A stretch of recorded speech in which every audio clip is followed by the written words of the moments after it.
Welcome বন্ধুরা, তোমাদেরকে West Bengal state ইউনিভার্সিটির তোমাদের 4th সেমিস্টারের হিস্ট্রি পাশের যে সিলেবাসটি থাকবে তার আজকে ভিডিও, অর্থাৎ সিলেবাসে কি কি থাকবে, কটা অধ্যায় তোমাদেরকে পড়তে হবে, কত নাম্বার বা হিস্ট্রি পেপারের টাইটেল কী আছে, সমস্তটাই কিন্তু জানাবো। এখানে তোমাদের দেখতে পাচ্ছ সেমিস্টার 4 পেপে MA MB MSc ইতিহাস মাইনর 4 বছর এবং 3 বছরের ইউজি প্রোগ্রাম ছাত্রছাত্রীদের জন্য।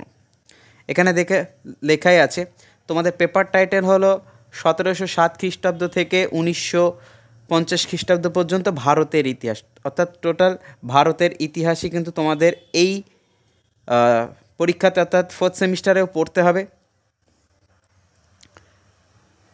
তো দেখবো এখানে তোমাদের 50 নাম্বার থাকবে, কিন্তু 50 নম্বরের পরীক্ষা হবে, এক্সটার্নাল পরীক্ষা। পেপার হলো ভারতের ইতিহাস, সময়টা হলো 1707 খ্রিস্টাব্দ থেকে 1950 খ্রিস্টাব্দ পর্যন্ত। টোটাল 8খানা অধ্যায় তোমাদের আছে। এই 8খানা অধ্যায় থেকে প্রথম অধ্যায় হলো 1800 শতকের ব্যাখ্যা করো। 1800 শতকের ব্যাখ্যা। 2 নম্বর অধ্যায় আছে দেখো, বা 2 নম্বর ইউনিট আছে স্বাধীন রাষ্ট্রের উত্থান এবং ঔপনিবেশিক শক্তি প্রতিষ্ঠা। 3 নম্বর অধ্যায় আছে দেখো, 3 নম্বর অধ্যায় বা ইউনিট আছে 1857 খ্রিস্টাব্দ পর্যন্ত ঔপনিবেশিক শক্তির সম্প্রসারণ ও একত্রীকরণ। তাহলে 3 নম্বর অধ্যায় বা ইউনিট আছে 1857 খ্রিস্টাব্দ পর্যন্ত ঔপনিবেশিক শক্তির সম্প্রসারণ ও একত্রীকরণ। এরপরে 4 নম্বর ইউনিট বা অধ্যায় কী আছে দেখো, 4 নম্বর ইউনিট বা অধ্যায়তে লেখা আছে দেখো 1857 খ্রিস্টাব্দের বা সালের বিদ্রোহ কী কারণে ঘটেছিল, এই বিদ্রোহের প্রকৃতি এবং এর পরের ঘটনা, অর্থাৎ 1800 খ্রিস্টাব্দে যে বিদ্রোহ ঘটেছিল তার কারণ, প্রকৃতি এবং তার পরবর্তী যে সমস্ত ঘটনাগুলো সেগুলো কিন্তু এই 4 নম্বর অধ্যায়ের মধ্যে পড়তে হবে। 5 নম্বর অধ্যায় বা ইউনিটে আছে লেখা আছে দেখো ঔপনিবেশিক অর্থনীতি, অর্থাৎ ঔপনিবেশিক সমাজের সময় ভারতের অর্থনীতি কেমন ছিল, কৃষি ব্যবস্থা কেমন ছিল, বাণিজ্য কেমন ছিল এবং তার শিল্প ব্যবস্থাও কেমন ছিল সেই সম্পর্কে লিখতে হবে, সেই সম্পর্কে তোমাদের পড়তে হবে। এরপরে আছে দেখো 6 নম্বর অধ্যায় বা ইউনিট লেখা আছে দেখো 19 শতকের সামাজিক ও ধর্মীয় আন্দোলন। 19 শতকে যে সমস্ত সামাজিক আন্দোলন বা ধর্মীয় আন্দোলনগুলো ঘটেছিল সেই সম্পর্কে কিন্তু তোমাদেরকে এই অধ্যায়ে পড়তে হবে। এরপরে চলে আসবো আমরা 7 নম্বর অধ্যায়ে।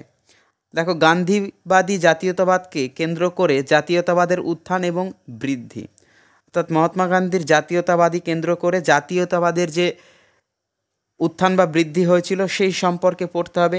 8 নম্বর অধ্যায় লেখা আছে দেখো সাম্প্রদায়িকতা, অর্থাৎ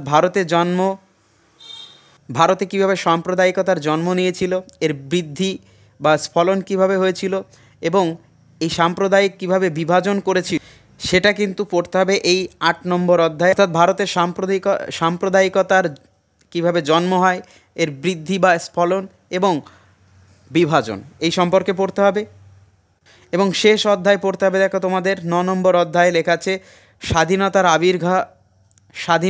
আবির্ভাব, গণপরিষদ এবং প্রজাতন্ত্রের প্রতিষ্ঠা, অর্থাৎ স্বাধীনতার আবির্ভাবকাল, সেই সময় কি ঘটেছিল কি না ঘটেছিল সেগুলো, গণপরিষদের কিভাবে উত্থান হয় বা গণপরিষদের গঠন, এরপরে আছে প্রজাতন্ত্রের কিভাবে প্রতিষ্ঠা হয়, সমস্তটাই কিন্তু পড়তে হবে।